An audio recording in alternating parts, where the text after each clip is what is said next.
The financial reports of President Ruto's in second year in office show wastage in how funds are being spent, from an average of 2.2 million shillings per day spent for printing services to 1 billion Kenya shillings for advisory services.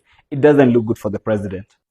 Well, but let's make a comparison between his spending and that of his predecessor, former President Uhuru Kenyatta, in both their second years in office. That comparison spans for a time frame of a decade. Let's look at the data. Our primary source for this comparison, the meticulous reports from the Office of the Controller of Budget, and this independent office is tasked with overseeing government spending, and their findings often paint a good picture where the taxpayer money actually goes. Let's start with President Uhuru Kenyatta's second year in office, the 2014-2015 financial year.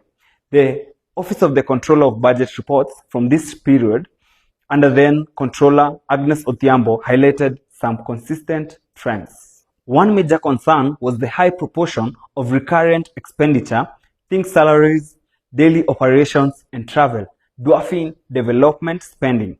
77% of actual spending in the 2014-2015 financial year, and in contrast, the development budget only made up 23% of the actual expenditure. The OCOB, the Office of the Control of Budget, also flagged Kenya's escalating public debt, a significant burden on the national budget, even back then.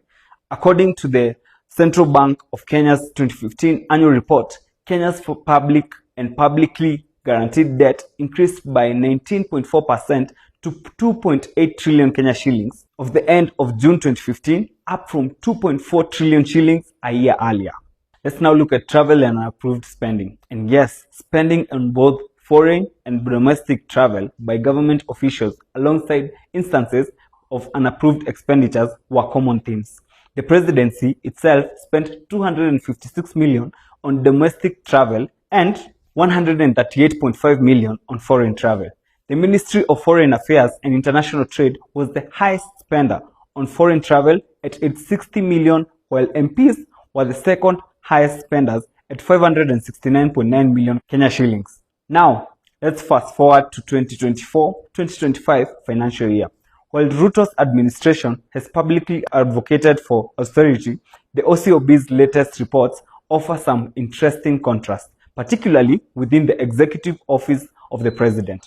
Let's start with advisory services. Significant 1 billion shillings spent on advisory services, with the number of presidential advisors reported growing to 20 people. This indicated a different staffing operation approach. Surprisingly, another high-cost area highlighted was printing services, a seemingly mundane item, but one that caught the Office of the Controller Budget's eye. An average of 2.2 million shillings per day spent for printing services. State House refurbishment was next, and substantial funds were also allocated to the refurbishment of State House Nairobi, a notable capital expenditure within the presidency budget. The reports that State House Nairobi spent 160.4 million on major refurbishment and maintenance. So, what are the key takeaways from this comparison? We start from specific recurrent focus. While both face challenges with recurrent spending, Ruto's second year has seen a particular spotlight on the scale of advisory services and even printing costs.